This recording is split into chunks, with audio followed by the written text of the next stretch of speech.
National airport Bangalore. ನಾವಿಲ್ಲಿ ಏರ್ಪೋರ್ಟಲ್ಲಿದ್ದೀವಿ. ಸಿಂಗಾಪುರಕ್ಕೆ ಹೋಗ್ತಾ ಇದ್ದೀವಿ ಎಲ್ಲರೂ. ನಾವೊಂದು 30 ಮೆಂಬರ್ಸ್ ಹೋಗ್ತಾ ಇದ್ದೀವಿ. ಇವಳು ನಮ್ಮ ಅಕ್ಕ ಏನೋ ನೋಡ್ತಾವಳೆ, ಮೇಲೆಲ್ಲ ನೋಡ್ತಾವಳೆ. ಜಯಲಕ್ಷ್ಮಿ ಇವಳು ನೋಡ್ತಾ ಇದ್ದಾಳೆ ಎಲ್ಲ. ತುಂಬ ಖುಷಿ ಪಡ್ತಾವಳೆ. ನಮ್ಮ ಅಕ್ಕ ಬೇರೆ ನಾನು ನೀನು ಬರೋಲ್ಲ ಕಣೆ, ಬುಕ್ ಮಾಡಬೇಡ ಅಂತ ಬೇರೆ ಹೇಳ್ಬಿಟ್ಟವಳೆ.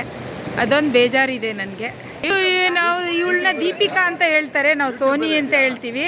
ಇವ್ರು ದೀಪಿಕಾ ಯಜಮಾನ್ರು. ಇವರು 10 ದಿವಸ ಬಿಟ್ಟಿದ್ರೆ ಚೆನ್ನಾಗಿರೋರು ಅಂತ. ಹಾಯ್ ಪುಟಣಿ, ಹಾಯ್ ಹಾಯ್.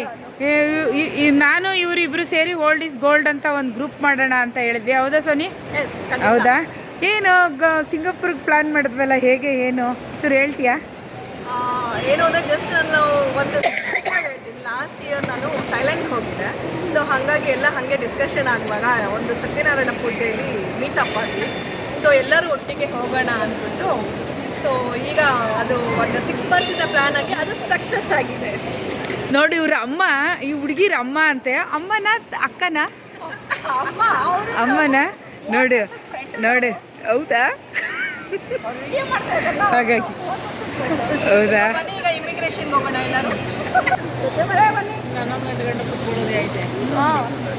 ಎಲ್ಲ ಒಳಗಡೆ ಬಂದೆ. ಅದೇ 11 ಗಂಟೆ ತನಕ ಕೂತ್ಕೊಳ್ಳೋದು ಕೆಲಸ ನಮ್ಮದು.